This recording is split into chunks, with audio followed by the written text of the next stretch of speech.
Brand new Oscars breakdown here in Max Talks Movies. My name is Max Zimmer. This is Max Talks Oscars 2026. In today's video, we are going to break down the best actor race heading into the 2026 Oscars. We already have the Critics' Choice and Golden Globe nominations to base some of this off of, but also just the vibes, the tone, and what we're feeling right now in award season. So I break it down in contenders, or basically locks, then contenders, then the bubble pieces. So we have, I think today, 9 actors that we're going to talk about in this race. So again, welcome back to Max Talk to Oscars 2026 here at Max Talks Movies. My name is Max Dinnenberg. If you're new guys to the channel, please hit that subscribe button, ring that bell for notifications. We're trying to get to 400 subscribers to start off 2026. Let us off on a nice, fun start. We're under 30 away, so it'd mean a lot for me if you guys can subscribe. I talk all things movies, TV show, all things entertainment, including awards season and box office. So if you like any one of those things, subscribe, ring the bell, comment down below. What are your thoughts, guys, on the best actor race? If today the Oscar nominations were coming out, who would be your 5 that you think are going to get in at the Oscars? And anyone that I don't talk about today, why should they be involved in this Oscar race? Would love to talk all things Oscars with you guys down in the comment section down below. So without further ado, guys, let's get into this best actor breakdown. As I said, I break this down into locks, contenders, and then I'm going to say bubble. So let's start with the locks, who I think have a 99.9% chance of being nominated if the Oscar nominations were coming out today. And we're going to start with Timothée Chalamet for Marty Supreme. He is an actor who has now been around for over a decade.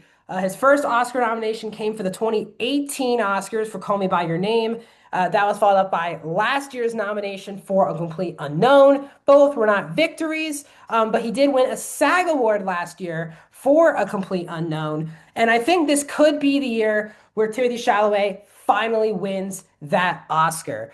He is an actor who a lot of people think will be the #1 actor of his generation. He can kind of do it all. He can do the blockbusters like Dune and Wonka, do somewhat at times even comedies, like a Don't Look Up, for example. But he can also do very serious work as well. And he's kind of the full package, kind of maybe the next version of the person we're going to talk about at #2. But Marty Supreme is coming out on Christmas Day. We're going to really feel the momentum coming for that movie on Christmas Day. It looks like it's very much a lock for many other major categories. From an acting perspective, he is the one riding the bandwagon. Does not seem like this cast is going to get in anywhere else other than here.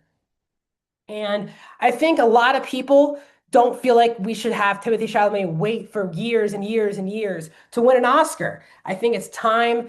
So I think Timothée Chalamet right now, I think, is the front runner right now for Best Actor. At #2 on the locks is Leonardo DiCaprio for One Battle After Another. Again, this movie is pretty much the front runner, very heavy front runner right now for Best Picture. It's going to get nominations everywhere across the board, both above the line and below the line. Obviously, DiCaprio has been nominated a multitude of times, nominated for What's Eating Gilbert Grape, The Aviator, Blood Diamond, Wolf of Wall Street, and Once Upon a Time in Hollywood. That was his last nomination, which was 5 years ago. And now his only victory, though, at the Oscars was winning the 2016 Oscar for Best Actor for The Revenant. Now, while that is certainly the case for Leo, I don't think he's going to win for this category. He's excellent in One Battle After Another. He's been nominated many times before, but he also had to wait a very long time to finally win his Oscar. But even people who love One Battle After Another don't think this is a top tier Leonardo DiCaprio performance. I think a lot of people have seen him better in other things. While Timothée Chalamet, who's been one of the best actors of the last 10 years, is being considered that this is his best performance of his career. So I still think DiCaprio obviously is going to get in. This movie is going to win many awards, possibly in Best Supporting Actor. But I don't think Leo is going to win the Oscar, but as of now, I do think Leo is in there as a lock right now to get nominated. And the other person that I think is an absolute lock right now to get nominated is Michael B. Jordan for Sinners. Michael B. Jordan obviously has never been nominated for an Oscar before. He also has the very difficult task in this movie to be playing two different characters. And Sinners, again, is basically one battle after another, and Sinners are probably going to be the two movies nominated the most for the Oscars. Michael B. obviously has been already nominated for Critics' Choice and for the Golden Globes, as has Leo and Timothée Chalamet.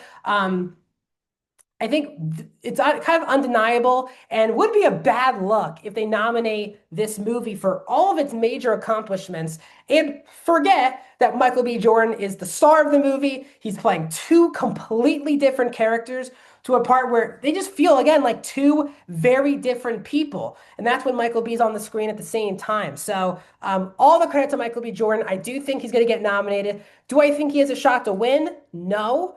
But I do think as of the moment, Michael B. Jordan is a lock to be nominated at the Oscars. So now let's move on, guys, to the strong contender list, the contender list.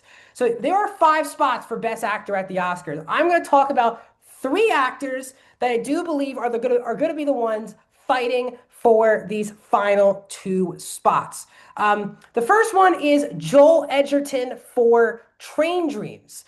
This is a Netflix movie based off of their films that are coming out that are going to be in awards season. If that's Train Dreams, Jay Kelly, Wake Up Dead Man, House of Dynamite, they're, I think, going to push Train Dreams the most.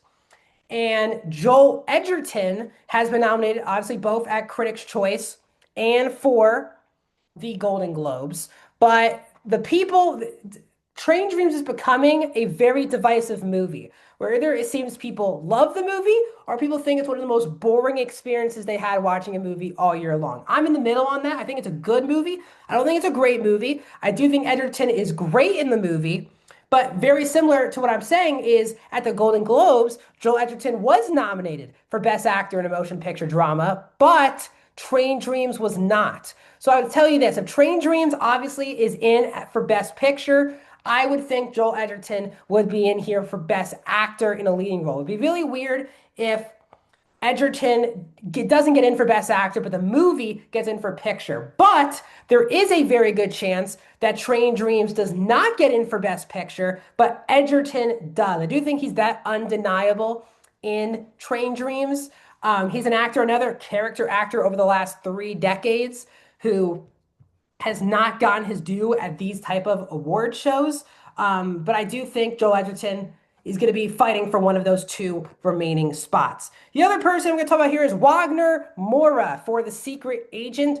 This is a movie that I don't think is going to be fighting much for Best Picture. It'll be in for Best International Feature. But I think Wagner Moura has been someone from day one of festival season that people have believed will be in here for Best Actor. I think if you told people 6 months ago, people thought he would be one of the front runners to win.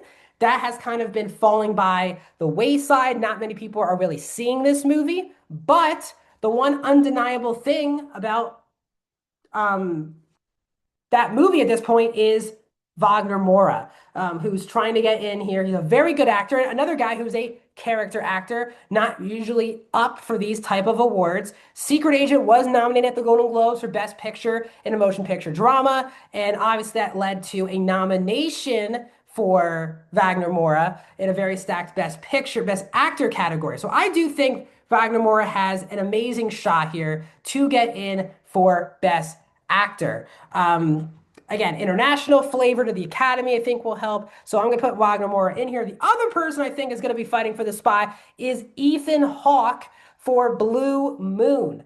This is a movie directed by Richard Linklater. The more people are seeing this movie, the more buzz this movie is garnering. Ethan Hawke obviously has been nominated before. Sorry, I'm just trying to pull up. If you see me looking down, just looking up for these statistics here. Ethan Hawke's been nominated for 4 Oscars. He had nominations for supporting actor for Training Day and Boyhood, and was also nominated twice for writing for Before Sunset and Before Midnight. So he has never been nominated for lead actor before, never won an Oscar before. But again, even though it's been 10 years since his last nomination, but this movie is getting a lot of buzz. Not just that, people think he's climbing the boards to be one of the front runners for Best Actor, because I do think it's a more open race than people are expecting. Again, I talk about Timothée Chalamet being the clear front runner. While I stand by that, the number two slot, who could maybe challenge Timmy throughout awards season, I think is very wide open. And a lot of people do believe that indeed is Ethan Hawke. So Again, I have not seen the movie. I have not seen Secret Agent or Blue Moon. Ethan Hawke did get in that number 6 spot at the Critics' Choice Awards. Him and Wagner Moura and Joel Edgerton both got in. So these were the 6 actors I'm talking about right now that were in at the Critics' Choice. I think they're going to be the 6 fighting for those final 3 spots. Now let's move on to bubble actors. If there's any possible upset of another actor slipping through the cracks and getting in, these are the 3 people I think have the best shot at pulling that, I guess, minute upset. The first person is Jesse Plemons for Begonia. It seems at this point very set forward that Begonia will be nominated for Best Picture. It also seems very set in stone. I'll talk about this next week on the show, that Emma Stone has a very good shot getting in for Best Actress. Now again, do I think Jesse Plemons is getting in for Best Actor? No, but I'm putting here in the bubble because this movie is starting to become beloved by multiple different voting bodies. And you never know. Again, Plemons was nominated the Best Actor for the Golden Globes, but again, they're nominating 10 actors. So that's why I'm including some people here. So he's on the bubble. Do I think Jesse Plemons is getting in? No, but I think his name is worth sharing because I think that movie is becoming a bigger deal, especially in these above of the line awards. Very similar to that is Oscar Isaac for Frankenstein. Again, all the acting praise for this movie has squarely gone to Jacob Elordi, who seems like very close to a lock to getting in right now for Best Supporting Actor. But Oscar Isaac is tremendous in the movie, playing this manic, brilliant, very flawed human being. And Oscar Isaac also got in at the Golden Globes. Frankenstein, even more so than Begonia, is becoming one of the most beloved movies of award season. I thought it was going to be a film very much a lock to get all these below the line awards, but at this point, it seems like a lock for Best Picture, a lock for Best Supporting Actor, a lock for maybe director and screenplay. So Frankenstein is going to be up for many awards throughout award night. And again, it's also weird when you nominate this movie a billion times, but not the lead actor. But again, I don't think Oscar Isaac is getting in. I just think because of the movie he's in and he's the lead, I think he's another person to talk about. The final person I want to talk about is George Clooney for Jay Kelly. Now, I don't think Jay Kelly has a lot of momentum. It seems like if there's any momentum for this movie, it's behind Adam Sandler for Best Supporting Actor. But again, George Clooney has been nominated for many Oscars. He was nominated for directing and screenplay for Good Night and Good Luck. He was won Best Performance by an Actor in a Supporting Role for Syriana. Hope I'm saying that right. He was nominated for Best Actor for Michael Clayton, Up in the Air, writing for Ides of March, actor for Descendants, and Best Picture for Argo. So he has not been nominated for acting since the 2012 Oscars, which was for The Descendants. Now, again, Clooney, one of the most respected actors in Hollywood. He certainly, from like a business perspective, him being at the Oscars doesn't hurt things. But I just don't think Jay Kelly is a major factor at all in this award cycle from like a picture or writing or screenplay. This movie is really petering out. And I watched that, I thought this probably could be the movie Netflix would be pushing the most. But I don't think Clooney is undeniable in that movie. There's many other actors I think are even stronger than Clooney in his own movie. So I would say Clooney's also someone not getting in. But these are 3 people that I think are not getting in, but they could be. I wouldn't be totally thrown off guard if one of them got in for Best Actor. So that is the Best Actor race as I'm talking to you on December 11th, 2025, a month away from these Oscar nominations. What are your thoughts, guys, on Best Actor? Who do you want to win? Who do you think will get in? Who do you think Maybe are there other actors I didn't talk about that you think should be in the conversation? Let me know down in the comments. Like this video, subscribe to my YouTube channel, and I'll see you guys with more awards videos very soon.